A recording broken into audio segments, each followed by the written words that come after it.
like this guy. So ladies, a couple things, just to stereotype just a bit. Ladies, men, that sort of get us all on the same page. Men think of relationships the way that most of you, not all of you, that most of you think about a car, okay? We don't want to work on it. We just want it to work. So when you say, hey, let's talk about our relationship, I'm so glad we're having this relationship series, or maybe we can talk after the message. When you say, let's talk about our relationship, here's what we hear. We hear there's something wrong with us and you know how to fix it.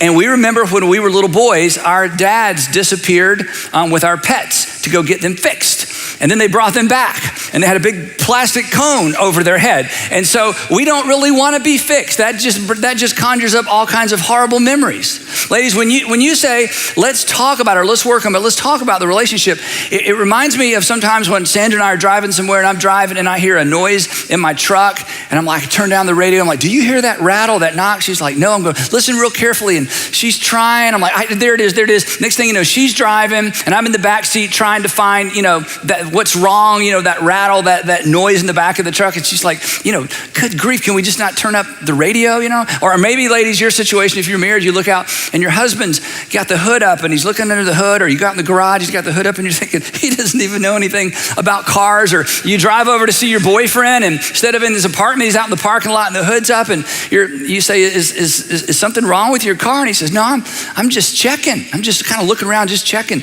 And ladies, you're thinking, look, as long as it's not broken down on the side of the road, do you really need to check it? To which we say, aha, that's the way we feel about relationships. If the relationships are not broken down on the side of the road, do we really need to talk about it? And the answer is, yes, we do. So for 4 weeks, we're going to talk about relationships. Relationships as it relates to singles moving into a special relationship. You're in that special relationship. You're engaged. You're newlywed. You've been married for a while. We're going to encompass all of those for 4 weeks. Today's the first week. And if this is your first time with us, the first time watching, or the first time in one of our series, today's the introduction. So I'm going to sort of set the table, create the tension. There's not going to be a lot of Bible study. So if this is your first time with us and you think, do they never talk about the Bible in their church? Come back next week. We're going to look at one of the most fantastic relationship statements of any literature anywhere. And it's found in the New Testament, so you don't want to miss next week. But today, I simply want to highlight the tension, describe the tension, and hopefully give you some handles to talk about some things that maybe you've tried to talk about in the past and it just didn't go all that well. When it comes to relationships, all of us have a box, an invisible box of hopes, dreams, and desires. If you're single and not dating anybody, this is a very undefined box. The things in this box are very undefined for you. But as you move into a relationship, or as you think about moving toward a significant relationship, these become more defined. You have some hopes, you have some dreams, you have some wishes, you have some desires as it relates to a future relationship.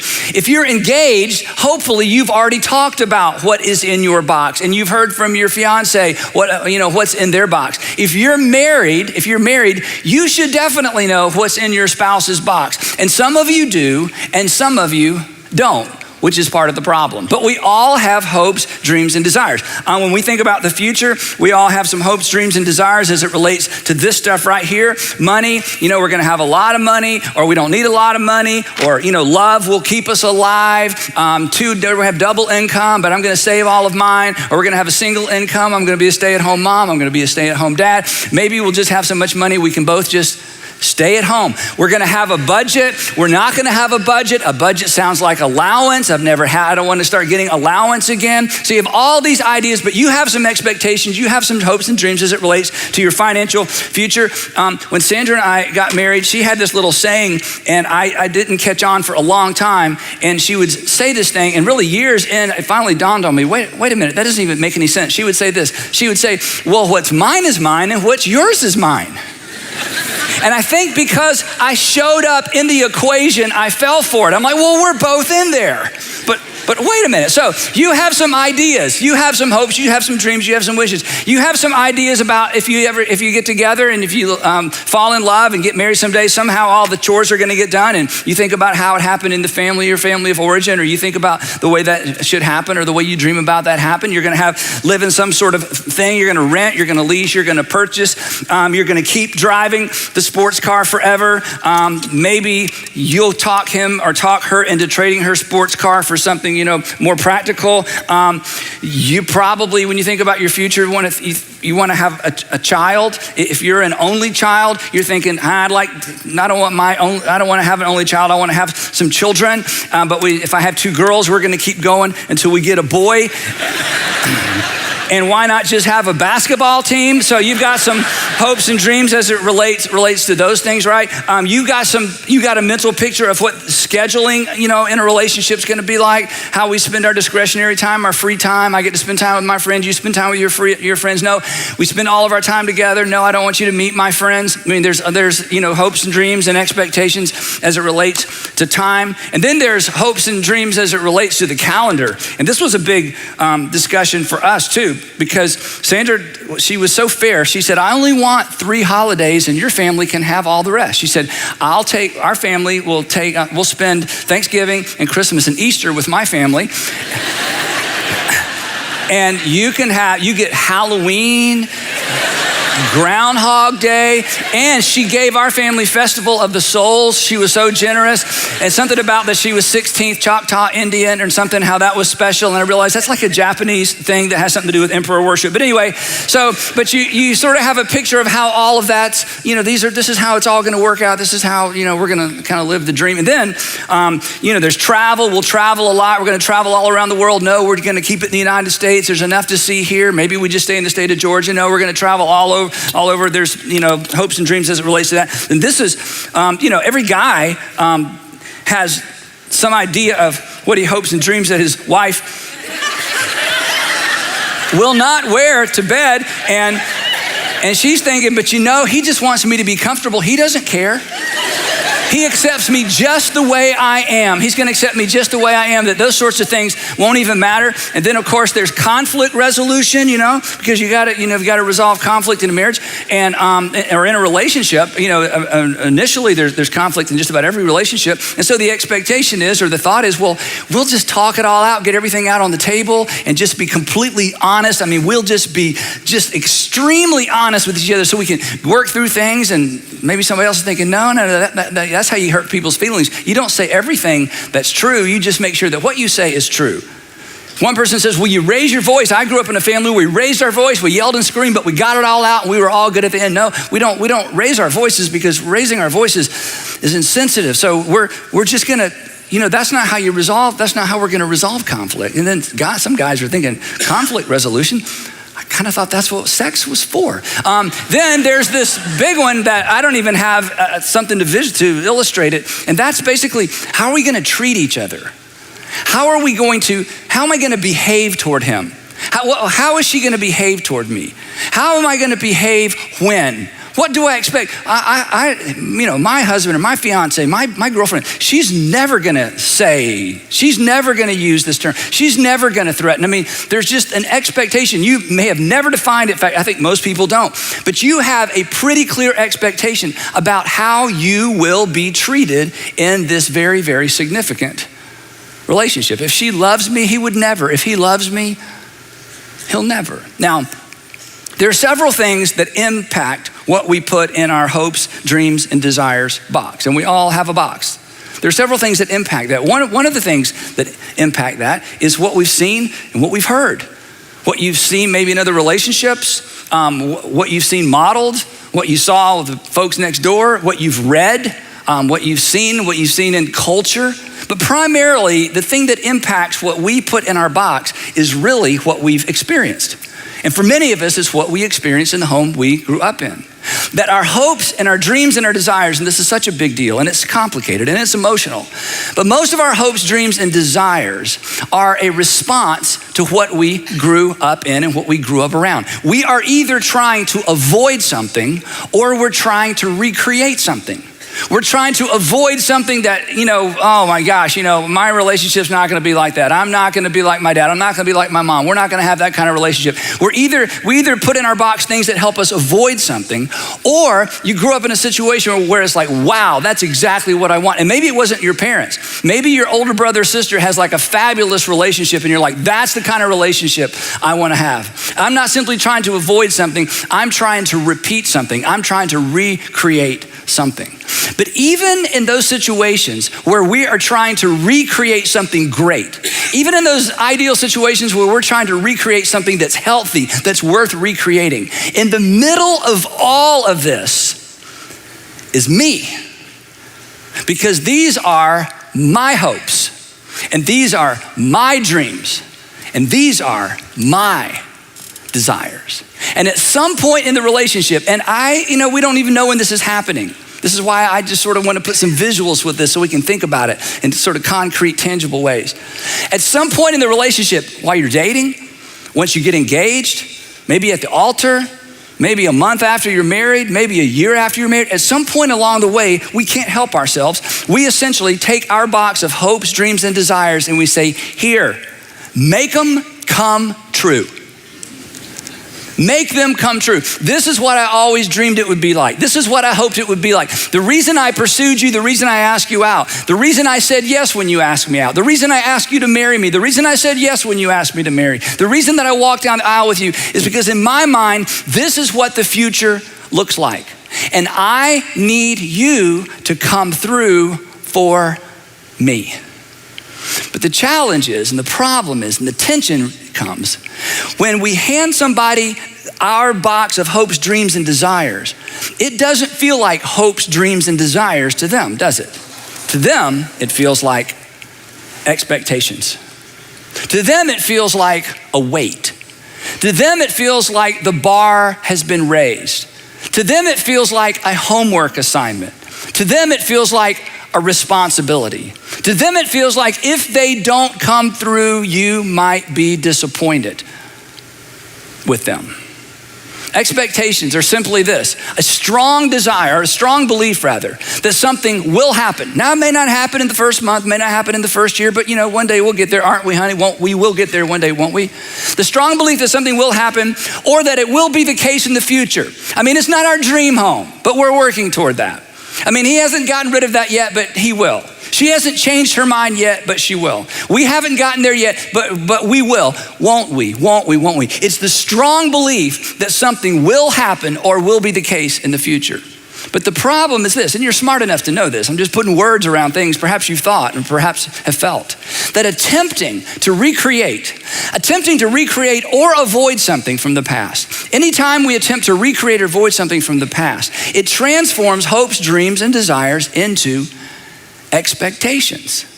So even in the best of relationships, even in the most ideal relationships, even when the best fall down sometime, even when the wrong words seem to rhyme, out of the doubt that fills my mind, I'm so confused that this happened. We somehow find what? That you and I, what? Collide. That's right. See what I did there? Yeah. And here's the thing. When eyes collide, it's not really a you and I collide, it's eyes collide. And when eyes collide, we swap boxes. I give you mine, you give me yours. And what was intangible and ethereal and hopeful and dreamy, and I've spent years thinking about this and I've always envisioned it would be this way, suddenly it's a burden to someone. And you're handed their burden, their expectations as well. Now, when eyes collide, we do one of 5 things. And I want to talk about the first 4 today for just a few minutes. When eyes collide, we do one of 4 things. The most extreme thing is we leave. We just say, you know what? That's not what I had in mind. That's not what I bargained for. I didn't know. You didn't tell me. You weren't honest. You didn't make it clear. That's not what I signed up for. You changed the rules. You switched gears. You switched lanes. You switched horses. This is not what I signed up for. I can't carry this expectation. I can't meet this expectation. I'll never live up to what you want me to live up to. This will never be a reality for us. And I don't want to live with the pressure. I can't take the pressure. And so I'm out of here. And do you know what you do when you leave? You pick up your box of hopes, dreams, and desires, and you cart it off to the next relationship. Second thing we do if we don't leave is we win. A lot of us just want to win. In every relationship, there's generally a stronger personality. Not always, but oftentimes the case, that's the case. And in those situations, oftentimes one person powers up and they win. They leverage what I call the 4 C's to an unsatisfying and dysfunctional relationship. You know what those are? The 4 C's, I'll show them to you real quick. Here, if you want to have a terrible relationship, here is the prescription right here. You convince, you convict, you control, and you coerce. You convince, you know what we convince? We say, now look, I realize, this is how you thought it should be, but you're wrong. I realize this is how you always, dealt with conflict in your family, but let me tell you how it's gonna be. I realize you always dreamed about, I know, but see, honey, you have the wrong box. See, yours is the bad box, mine is the good box. My box is how the world works. This is the rational way to do it. This is the right way to do it. If you'll just trust me and live the life that I want you to live and become more like me, you'll be happier. Because aren't people always happier when they try to become like someone else? Of course. Don't we always become happier when we throw away and abandon who we are and who God created us to be in order to conform to the image of our partner? Of course, it is a recipe for happiness. So honey, if you will just abandon everything in your box and embrace mine, it'll all work out. And you convince and you convict. You convict because you make them feel guilty. It's like, okay, I don't want to be critical, but that's just kind of dumb.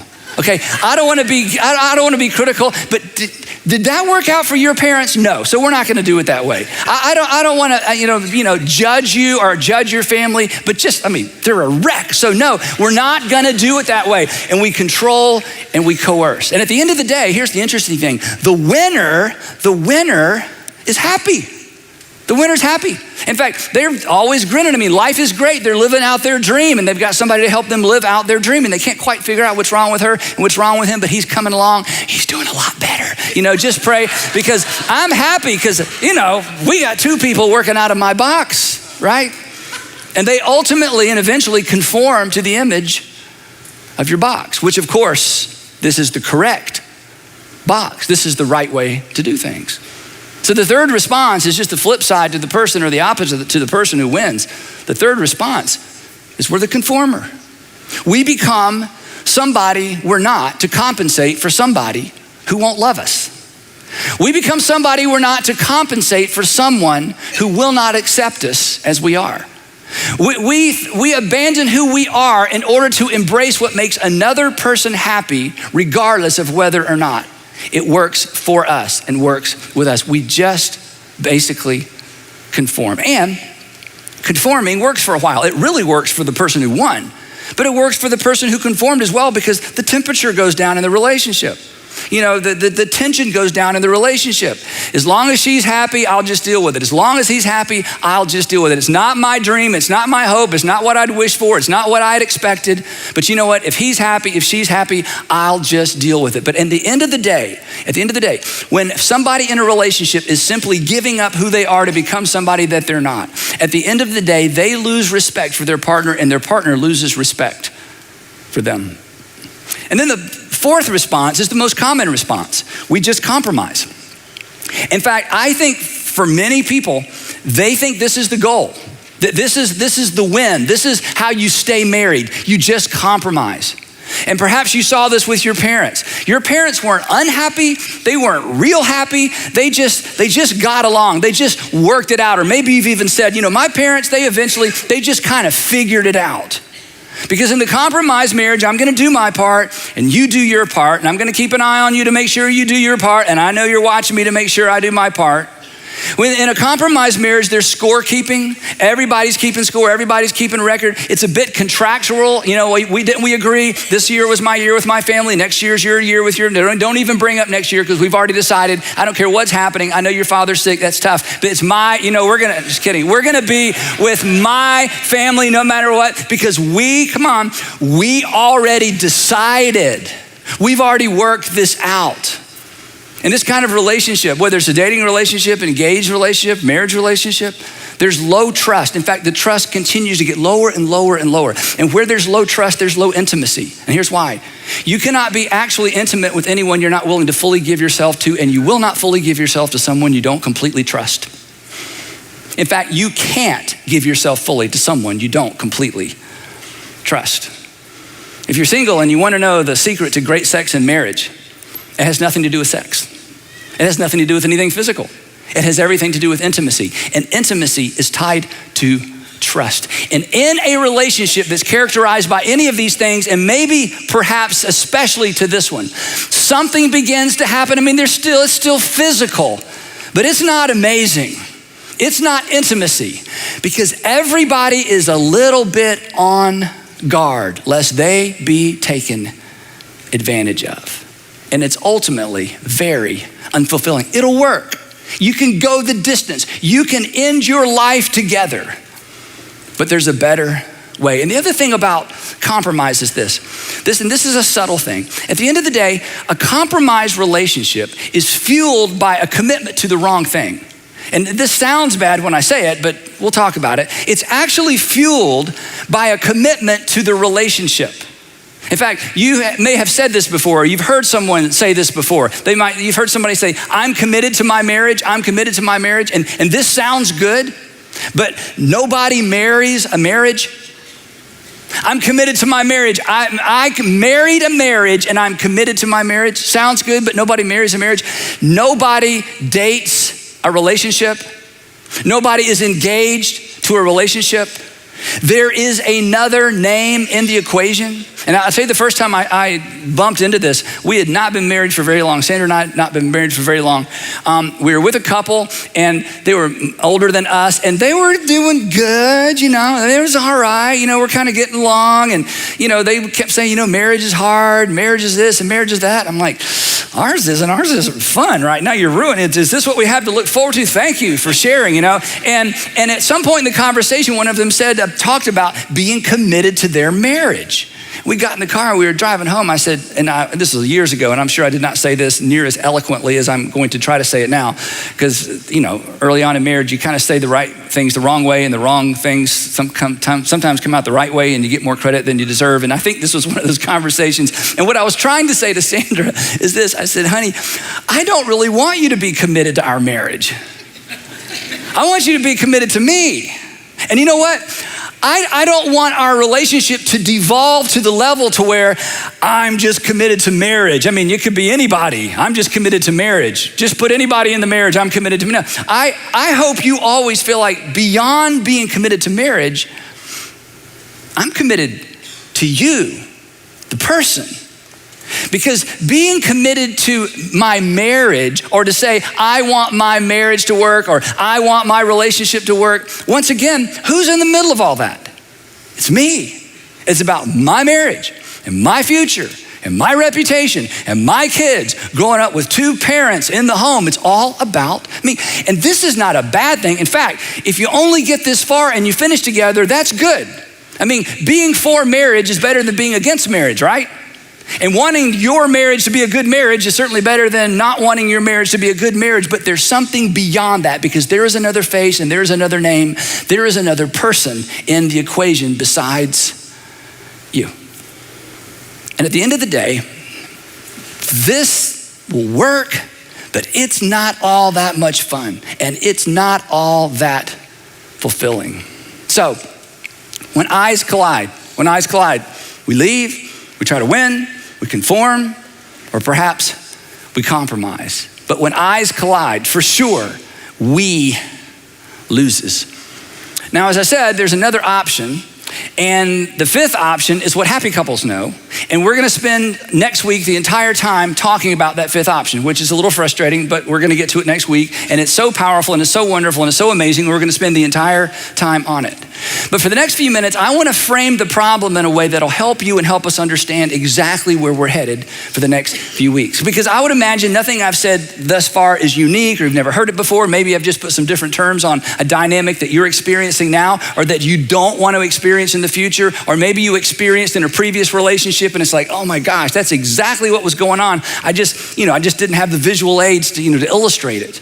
So let me frame this one more time in a little bit different way, and we'll wrap this up. Expectations create, in any relationship, expectations create a debt-debtor relationship. In other words, whenever I put all my hopes, wishes, and dreams on you and expect you to do something for them, in that moment, I live under the assumption that now you owe me. See, I've committed my life to you, you've committed your life to me, or we're moving toward committing our lives to each other, which means these are my hopes, dreams, and desires. And now that I'm handing them to you, this is what you owe me. You are in debt to me. You owe me attention. You owe me to fully resolve the conflict. You owe it to me to make sure that I enjoy how we do the calendar and the money and the travel and everything else. You owe me affection. You owe me to pay the bills. You owe me to provide for me. You owe me to make sure the house is clean. You owe me to stay fit, to stay in shape. You owe me patience. You owe it to me to play with the kids, allotted amount of time. You owe kids to me. You owe me clean socks. You owe me, and I owe you. And even though both of us are in debt to each other, it creates a debt-debtor relationship, which is not what God ultimately had in mind when he put the first man and the first woman together. See, it boils down to this. That's what you're supposed to do. I mean, that's what a man does. I mean, that's what my father did. That's what a woman's supposed to do. That's what my mom did. That's what men are supposed to do. That's what wives are supposed to do. This is what you're supposed to do. Now, here's a question for you, and I know you know the answer. How much gratitude, because this is a big part of the equation, this is a big part of the tension. How much gratitude do you express to people who pay you what they owe you? How much gratitude do you express to people who do what they're supposed to do? Who give what they're supposed to give? Who simply provide the service they're supposed to provide? I mean, how much gratitude do you express to the person that sort of meets the minimum requirement, or at least does what you contractually decided they're gonna do? How much gratitude do you express to that person? The answer is minimal. Minimal. We rarely express gratitude for what we've come to expect. Now, here's the tricky part about being with the same person for many, many, many years. In every relationship, in every marriage, you get into a routine, which is fine. You have to have routines. In every relationship, there are roles, not assigned roles because there's some rules that say men always and women always, not that kind of role. But in the context of your particular relationship, there will be certain responsibilities and certain roles that will be fulfilled by each person in the relationship. That's just the way the world works. That's a good thing. But when I come to expect from someone what they've always done, when it comes down to me expecting Sandra to do what Sandra's always done, the gratitude is going to be minimal, which communicates this is what I expect all along. I'm not gonna thank you when you do it, but I'm gonna ask you when you don't. I'm not gonna say, wow, I'm surprised, thank you for doing that, even though you do it every single day or every single Thursday or every single, whatever the routine is. But if I get so accustomed to that I come to expect it, then I quit expressing gratitude for it. Because here's what gratitude is. And this is something you can start today. Gratitude is, wow, I didn't expect that. Okay, what do you mean you didn't expect it? I fix your lunch every morning. I know. Every morning you fix my lunch and you hand it to me, and I'm surprised every morning because I do not expect you to do this every morning. I know, but I've done it every morning for the last 3 years. I know. But every morning I am as grateful as I was the first time, because when I take that lunch, I don't expect it tomorrow. Thank you. Gratitude says, I didn't expect that and I'm grateful for it. I'm telling you, this is how you supercharge and this is how you fuel healthy relationships, because gratitude is an indication I've not filled up a box full of expectations. The other thing about this whole debtor thing that is so insidious, and again, you don't see it happening, you just wake up one day and you ask yourself, what's wrong and how do we get here and why isn't it the way it used to be? That a debt-debtor relationship eliminates, and this is interesting, a debt-debtor kind of relationship, it actually eliminates the possibility of unconditional love. Because if you owe me, you can't love me. In fact, owe me eliminates love me. If I owe you flowers, if I owe Sandra flowers, it's Valentine's, we're the flowers. Okay, here's the flowers. All right, well, we're back to zero. I made it. Well, it's my birthday. Where's the card and the gift? I got the card and the gift. Well, thank you. Or if it's the other way around, well, it's Christmas. Where's my gift? Oh, we're back to zero. If I owe you, I can't love you because love requires margin. Love does not do well in an environment of expectation. In an environment of expectation, it's almost impossible to recognize love. In fact, expectations, we'll put this next screen up here. Expectations actually remove the margin necessary for love to be recognized and appreciated. You can't even see it when it's happening. Why?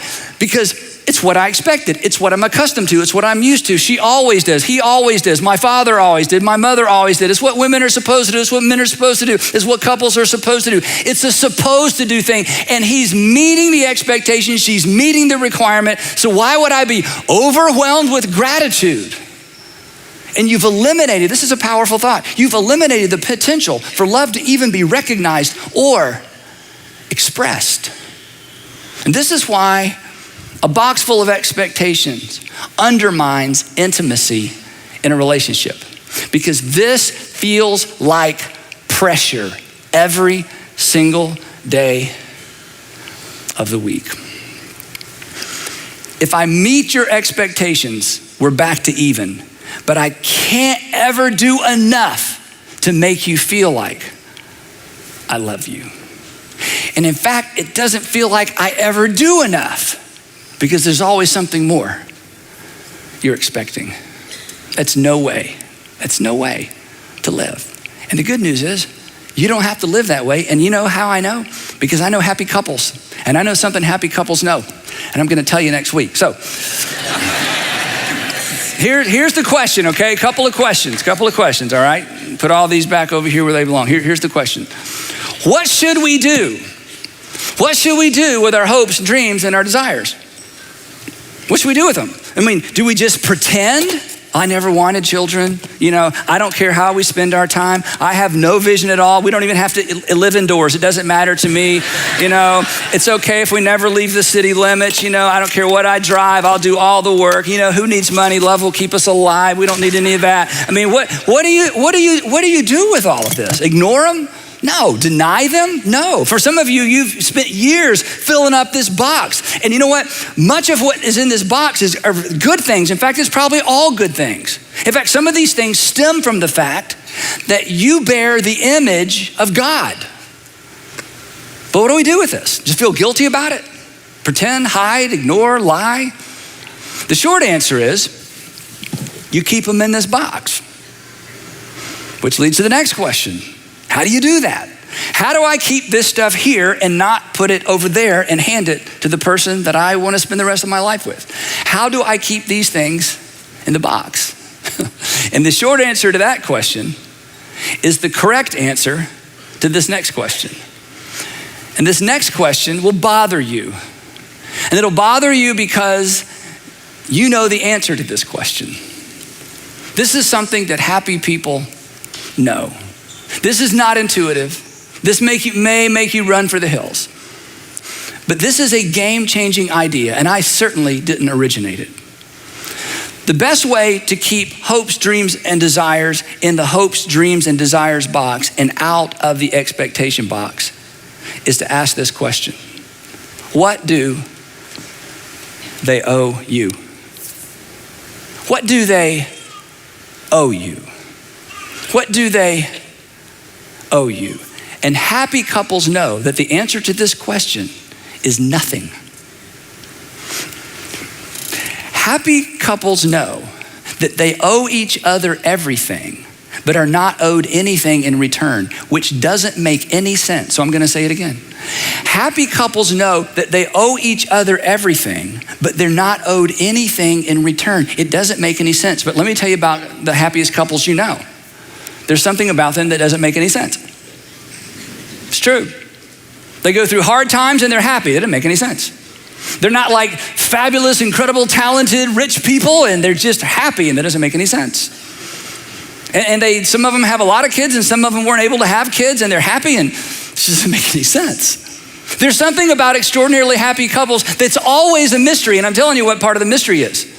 They live every day under the assumption that they owe each other everything, and they don't expect anything in return.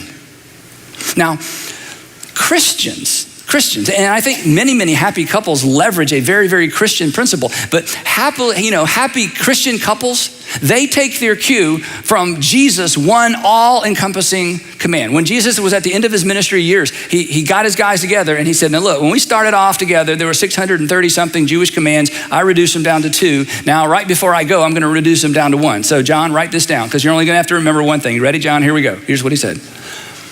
As I have loved you, you're to love one another. In the old days, it was do unto others as you would have others do unto you. Okay, those days are gone. This is better. As I have loved you, so you are to love one another. And then the Apostle Paul comes along after that, and he takes Jesus' overarching single new command, and he applies it to all kinds of relationships and all kinds of situations. And one of the things that he applies it to, one of the relationships he applies it to, is the relationship of marriage. So next week, we're gonna look at how Paul takes Jesus' overarching command and applies it to marriage. But here's another statement the Apostle Paul made as he teased out this overarching, one marching order command that Jesus left his followers with. Here's what he wrote. I love this. He said to all Christians everywhere, he said, walk in the way of love. To which we think of a love song or our girlfriend or somebody that we love. He goes, no, I'm not done yet. Okay, walk in the way of love just as, and throughout Paul's teaching, this is so powerful. Throughout Paul's teaching, you see these two words. Because Paul says, as a follower of Jesus, in every relationship, in every situation, we take our cue from our Savior. So I want you to walk in the way of love. What does that look like? Just as Christ loved us and gave himself up for us. And Christian men and Christian women and Christian couples take this idea and they drop it into the center of their relationship, into the center of this dynamic with all the potential tension. And when they do, marriage begins to look like a submission competition, a race to the back of the line, which sounds miserable, which is why so few try it, but those who do enjoy it. It's one of the things that happy couples know. Now, we're gonna pick it up right there next week, but I wanna give you 2 pieces of homework. They're both just thought homework. In fact, if you're with your fiance or your significant other, your husband or your wife, I would highly encourage you not to talk about the sermon today, okay? Don't talk about the sermon today, because you're like, oh, can't wait, let's take the long way home, Visions of lavender skies and galaxies unknown, where reality bends in imagination zone.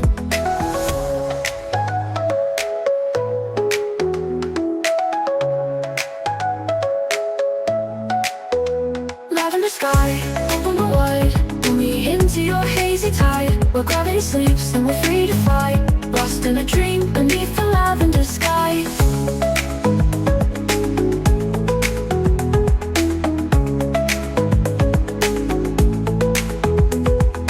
Streetlights flicker on, casting shadows long, but my mind's adrift, carried by a distant song. A melody woven from stardust and light, guiding me onward through the velvet night. And I feel it in my soul, a sense of release, as the weight of the world finds a moment of peace. The boundaries blur between what's real and surreal, in this lavender haze where all things feel.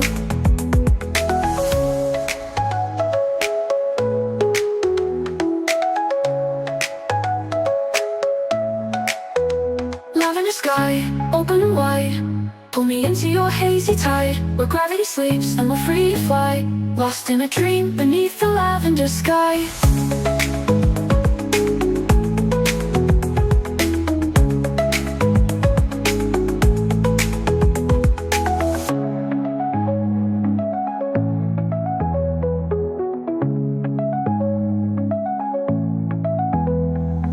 Falling colors paint the air, a kaleidoscope of sound, whispering secrets on the wind all around. No need for words, just let go and see the infinite possibilities waiting for you and me.